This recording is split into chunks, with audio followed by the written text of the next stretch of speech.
Hey y'all, Olivia Hermosa from TikTok. If you like those true crimes and verified stories, make sure you smash that like and subscribe button to Petty Tupac TV.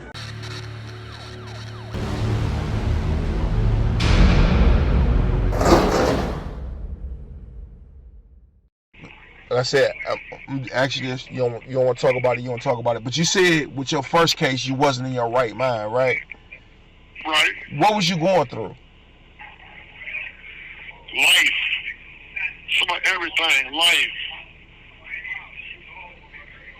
You know, sometimes when a male don't have proper parenting, even though when he's grown, he goes through things. Mm-hmm. And amongst us, sometimes we didn't know how to seek out for help for Right. the problems in which we was having. Were you abused as a child? No. Okay. No. Just, problems with life, understanding things, always wanting the best of life, but not having the means or the education in order to get it. Well, okay, I get that. So with that being said, at the time of that case, have you ever been with a woman at that point, or was you in juvenile? What was going on in your life? No, I had been with plenty of women. Mm-hmm.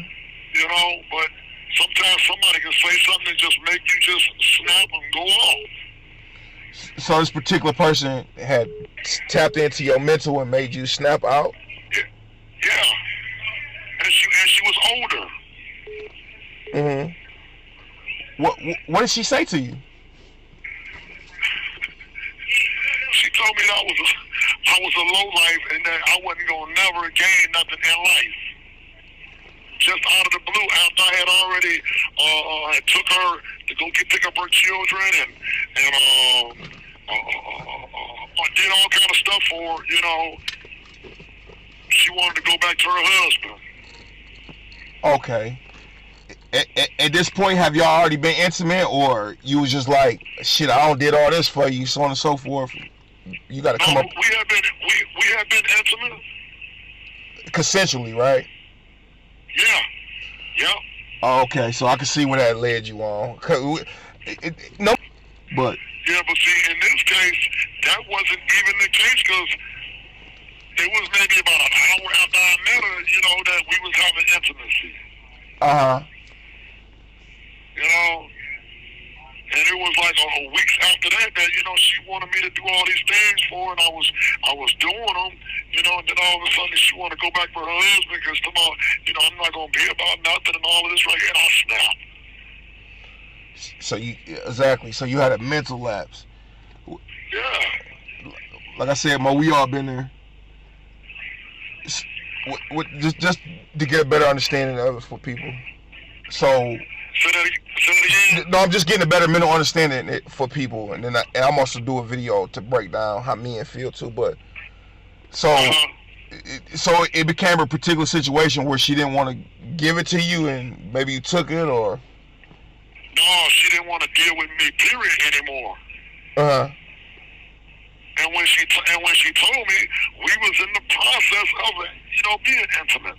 Mm-hmm.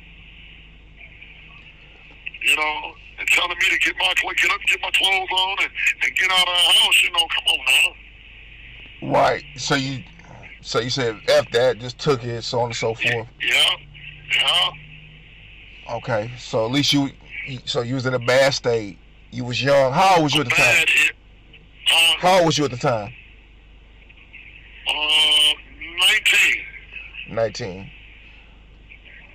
No, 18. You was 18. And this was in the 80s, right? Huh? This was in the 80s, right?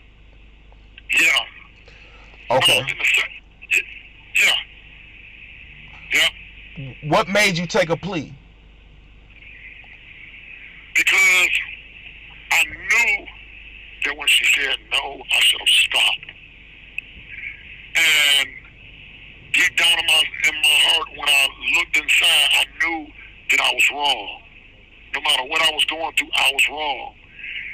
And I felt that why put everybody through that process again when all I had to do was just go ahead and take that plea and say, okay, well, you know you was wrong. This is what I accepted the consequences, and I'll take full responsibility for my actions. Right. So you took full responsibility for it, knowing that you probably could have went to trial, and it could have beat it. Okay. So you took responsibility for it. So doing that, so you went to prison. Were you targeted anything for what you've been in prison for, or what they tell you? No. Okay, so nothing happened to you in prison about that, or anything that might have made you more angry in life? No. I actually, being incarcerated, I found myself. I found out who I really was. Who I am. I had to grow up. Exactly. I had to learn how to be a man. Right. Exactly. And I like this feeling. Mm-hmm. It's the best feeling that I ever had in my life. And that's real. So another thing more I want to ask you. At one time in MDOC, somebody looked up. You were classified as a predator. Where did that come from? Right.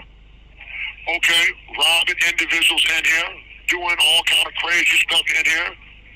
Anytime you are aggressive, okay? Anytime you are aggressive in here, and if you get found guilty for certain things, you become, they listed you as a predator. But also, too, that's also years later, I got that removed. Why did they classify you as a homosexual predator?